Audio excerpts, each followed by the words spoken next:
The wind hit Providence, Colorado at 3:17 p.m. on February 9th, 1884. It did not arrive with a gentle warning.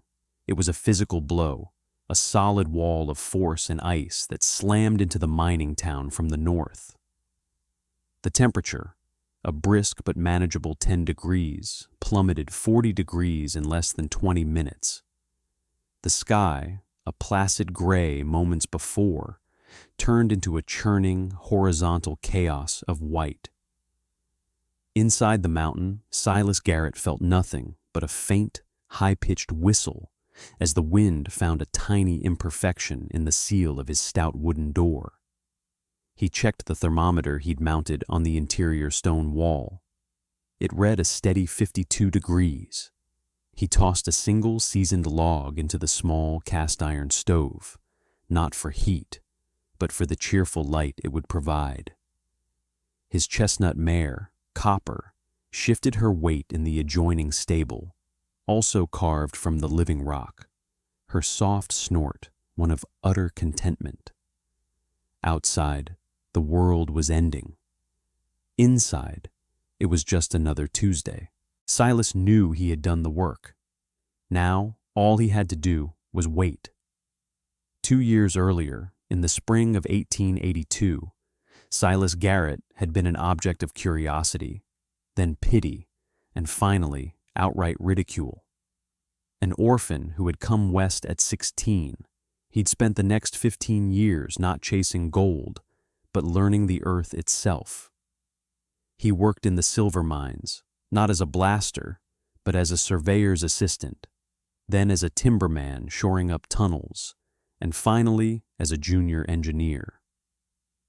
He learned the language of rock, the stoicism of granite, the treachery of shale, the secrets of thermal mass. He saw how, even on the most brutal winter days, the temperature 50 feet inside a mine shaft never varied by more than a few degrees from its year-round average of 54. He watched timber supports, thick as a man's waist, groan and snap under the immense pressure of the mountain, while the rock itself remained unmoved, eternal. When he'd saved enough, $300, a small fortune earned through quiet frugality, he didn't buy a plot in town or a piece of flat pasture land. He went to the land office and spoke to Mayor Hutchkins, a man whose ambition was only exceeded by his conventionality. Silas laid a map on the counter, his finger tapping a section of land 2 miles north of town that everyone considered worthless. It was a sheer granite bluff, a 200-foot-tall rock face that faced south, overlooking a creek. Nothing could be built on it. Nothing could be grown on it. Mayor Hutchkins peered over his spectacles. "That's the old Miller claim, son. It's solid rock. Nothing there but a cliff and some scrub pine. You can't build a cabin on a 60-degree slope." Silas nodded, his calm demeanor often mistaken for slowness. "I don't intend to build on it, Mayor. I intend to build in it." The mayor blinked. "In it? Like a badger?" Silas pulled a folded piece of paper from his pocket. It was a detailed drawing, a cross-section of the bluff. He had sketched out a main chamber, 18 feet wide and 24 feet deep, with a vaulted 10-foot ceiling. Next to it was a smaller chamber, a stable for his horse. A narrow flue for a stove was designed to follow a natural fissure in the rock up to the surface. He had calculated the tonnage of rock to be removed, the tools required, and the estimated time. It was the work of an engineer, not a madman. Mayor Hutchkins stared at the drawing, a slow smile of condescending amusement spreading across his face. "Son," he said, patting Silas's shoulder, "it's 1882. We have sawmills. We build proper timber frame houses, civilized houses. We left the caves behind 1,000 years ago. What in God's name would possess you to live in a hole in the ground?" Silas's explanation was patient and technical, which only served to further alienate the practical-minded men in the land office. He spoke of geothermal insulation. The mountain, he explained, acts as a heat sink. In summer, it absorbs the sun's warmth, and in winter, it slowly releases it. A dwelling inside the rock would remain at a near constant temperature, requiring a fraction of the firewood needed for a conventional home. The south-facing entrance would capture the low winter sun, providing passive solar heat and light. The sheer mass of the rock would make it impervious to wind, snow load, and fire. "It's not a cave," he corrected gently. "It's a thermally regulated, structurally superior dwelling that uses the natural properties of the landscape. The Ute people built cliff dwellings on these same principles for centuries. They weren't primitive, they were intelligent." The mayor just shook his head. He sold Silas the 40-acre parcel for a pittance, $10, and the story was all over Providence by supper time. The quiet, solitary orphan boy, the one they called Silas, had finally lost his mind. He was going to live in a rock. The mockery began in earnest the day Silas arrived at his claim with a cart full of mining tools and his steady mare, Copper. Martin Fletcher, a rancher whose sprawling two-story house was the largest in the county, rode out to watch. Fletcher had spent over $4,000 on his home, a monument to his success, and the idea of a man choosing to live in a hole was a personal affront to his sense of progress. He watched as Silas used a star drill and a sledgehammer to begin boring the first blast hole. "What's the matter, Garrett?" Fletcher called out, his voice dripping with scorn. "Get tired of living above ground with the rest of us? Decided to join the prairie dogs?" The name stuck. At the general store, men would ask Thomas Brennan, the owner, if he'd seen the badger that day. The children, picking up on their parents' derision, would chant it when he came to town for supplies. The project was christened Garrett's Burrow, and later, more simply, the Folly. Rebecca Walsh, the town school teacher and a woman who prided herself on enlightenment, used Silas as a cautionary tale in her lessons. She spoke of the march of civilization, from caves to huts to the fine wooden homes they all enjoyed. "Mr. Garrett," she explained to her pupils, "represents a regression, a step backward into the darkness. We should pity him, not emulate him. Even Dr. Harrison Webb, a man of science, found it absurd. He cornered Silas outside the mercantile one afternoon. 'Silas, the man's lungs need fresh, circulating air. A damp cave is a breeding ground for consumption and rheumatism. You're inviting illness.' Silas tried to explain that his design included a ventilation system, with a fresh air intake near the floor and the stove flue drawing stale air out. 'It won't be damp, doctor. The granite is non-porous. It will be far drier than a log cabin with chinking that fails.' The doctor just sighed and walked away, shaking his head. The town had made up its mind. Doing something so needlessly complicated and strange became known as pulling a Garrett. The work was brutal, methodical, and solitary. For 2 years, Silas Garrett labored. His days were a rhythm of steel on rock. He would drill a series of holes, carefully measure and place small, precise charges of dynamite, just enough to fracture the rock, not to obliterate it.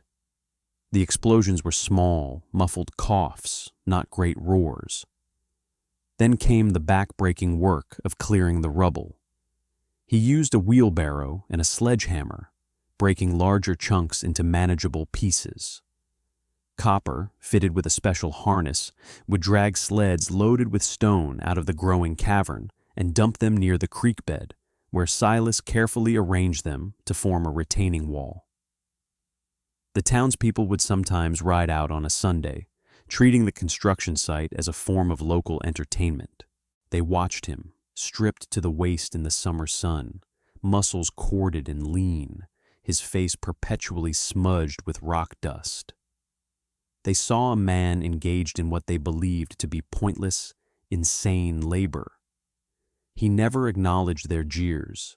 He simply worked. He was meticulous. He kept a journal, noting his progress. June 12, 1882.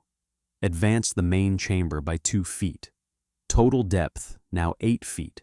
Used 4 charges. Copper hauled an estimated 3 tons of rubble. He lined the entrance with a heavy timber frame, 12-inch pine beams he'd traded for with a logger, creating a 20-foot-long, 8-foot-wide entryway that acted as an airlock.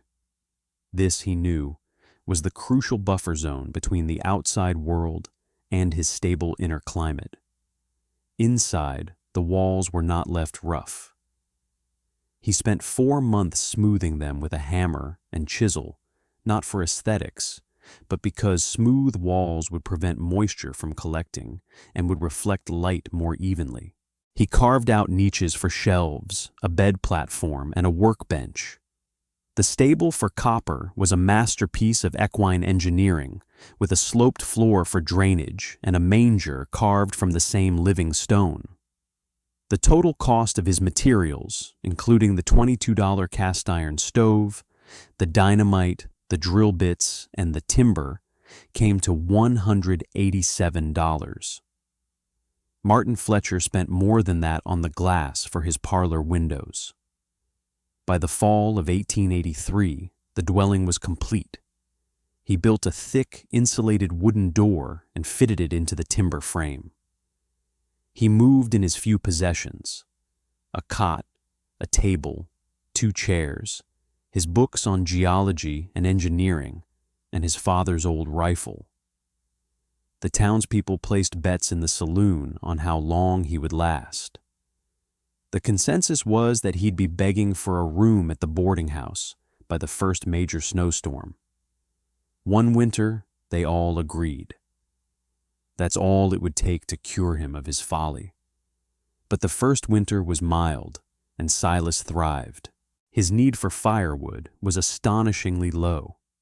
He burned less than a cord of wood the entire season, while his neighbors in their drafty cabins burned 5 or 6. In the summer of '83, when temperatures soared into the 90s, the townspeople sweltered. Inside Garrett's burrow, the temperature never rose above 65 degrees. He was cool, comfortable, and content. His quiet success was in some ways more irritating to the town than his perceived madness had been. They stopped riding out to mock him. His quiet competence had taken the fun out of it. "Let them watch," Silas would say to Copper as he groomed her in the cool, stone-walled stable. "Time will tell." The signs began on February 8th, 1884. Silas, with his deep understanding of the natural world, noticed them immediately. The air grew heavy, carrying a strange, metallic scent. The birds, the hardy winter finches and jays, vanished completely. He saw a herd of elk moving down from the high country with a desperate urgency he had never witnessed before. That evening, the barometer on his wall plunged. He tapped it, but the needle didn't budge. It was not a malfunction. He spent the next day making final preparations. He brought in an extra week's worth of hay for Copper. He stacked his entire winter's wood supply, a pitifully small pile by town standards, just inside the entrance. He checked the seal on his door and packed the tiny remaining gaps with oiled canvas. He filled 4 large barrels with fresh water from the creek, knowing it would soon be inaccessible. He considered riding to town to warn them, but he knew how it would be received. The mad caveman, predicting doom, they would laugh him out of the saloon. His warnings would be just another part of the joke. Being called crazy is a small price to pay for being alive, he thought. But maybe it's too high a price for trying to save those who call you crazy. He stayed put. The blizzard, when it came, was a thing of mythic violence. The locals would later call it the White Death. The snow didn't fall. It flew horizontally, a blinding, scouring torrent of ice crystals driven by a 70-mile-per-hour wind. Visibility dropped to the length of a man's arm in minutes, and then to zero. The sound was a continuous, deafening roar, like 1,000 freight trains passing at once. It was a storm that didn't just cover the world, it erased it. For the first 24 hours in Providence, it was a struggle. For the next 24, it was a crisis. By the third day, it was a catastrophe. The fine timber frame houses the town was so proud of proved to be little more than glorified shacks against the storm's fury. The wind forced snow through every crack and crevice.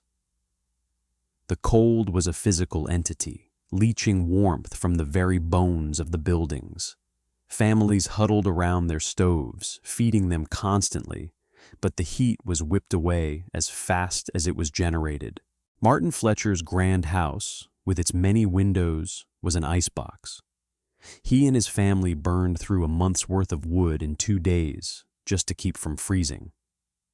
On the 4th day, the first roof collapsed. Thomas Brennan, the store owner, heard the groaning of his timbers give way to a deafening crack. An avalanche of snow, 12 feet deep on his roof, plunged into his living space, extinguishing the fire and burying his furniture. He and his family barely escaped to a back room. Chimneys became blocked with impacted snow and ice, filling houses with smoke. Doors were frozen shut or buried under drifts that reached the eaves.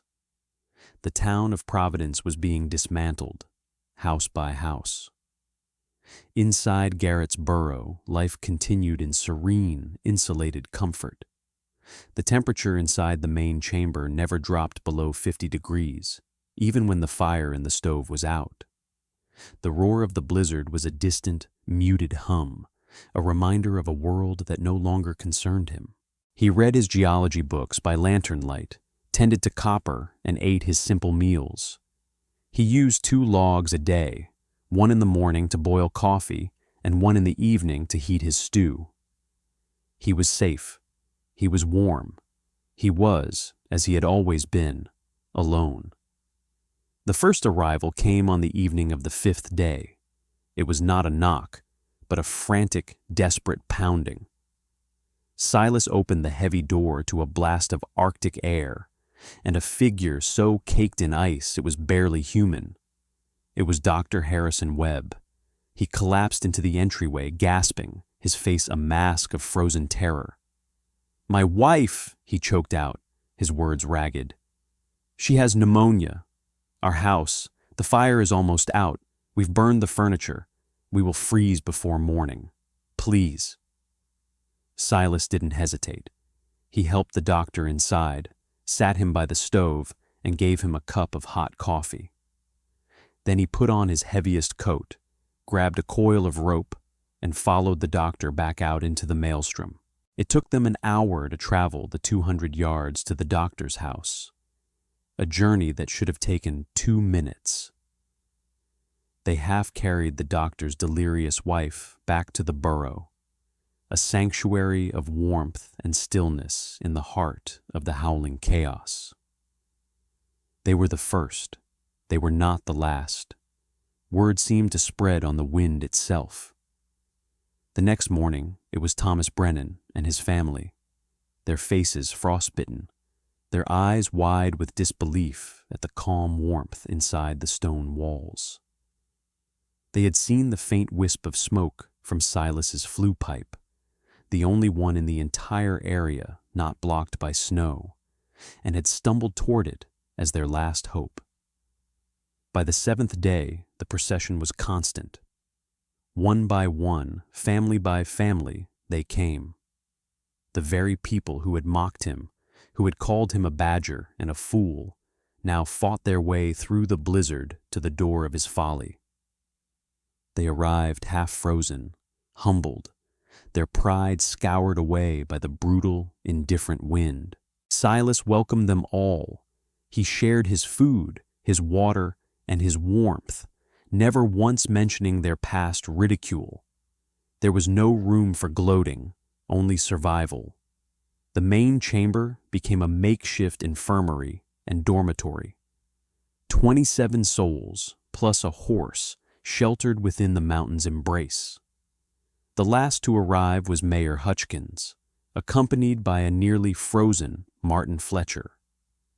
The roof on Fletcher's magnificent $4,000 ranch house had finally given way, the weight of the snow smashing it like a child's toy.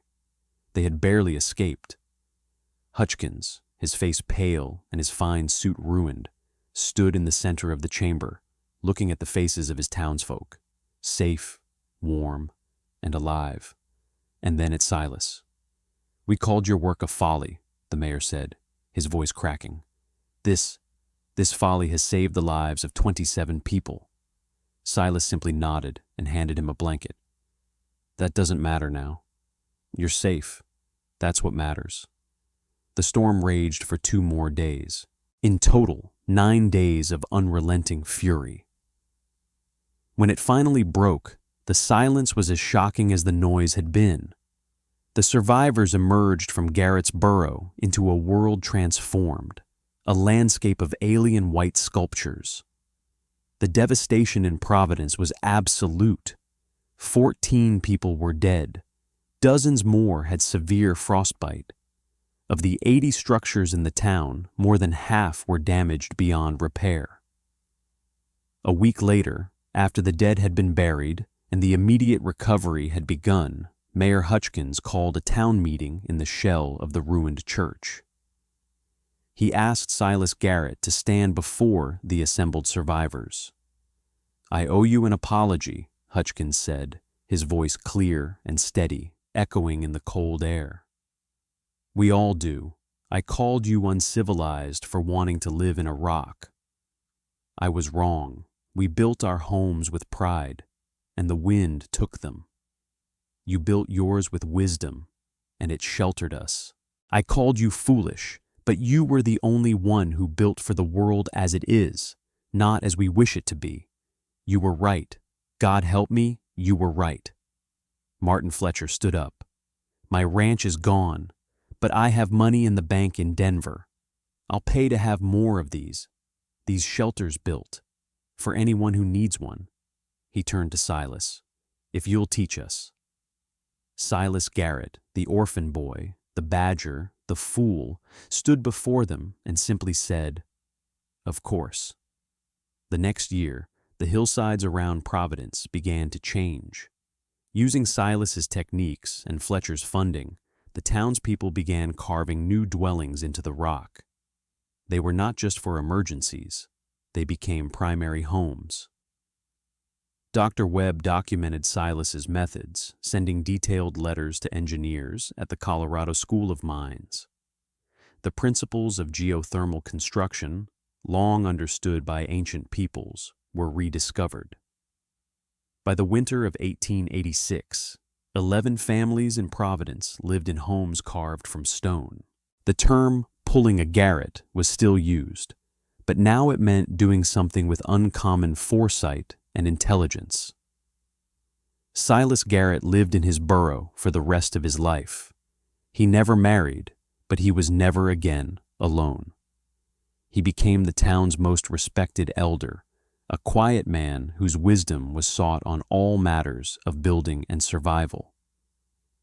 He died peacefully in his sleep in 1918 at the age of 69. The entire town and people from 3 counties attended his funeral. He was buried on the bluff above his home, a simple stone marker overlooking the valley. Today, Garrett's burrow is a protected historical site. The town of Providence survived and eventually thrived, its unique stone architecture becoming a point of interest. engineers and architects still visit to study the elegant simplicity of his design. At the entrance to the dwelling, bolted to the heavy timber frame he installed over a century ago, is a bronze plaque. It was placed there in 1920 by the townspeople he saved.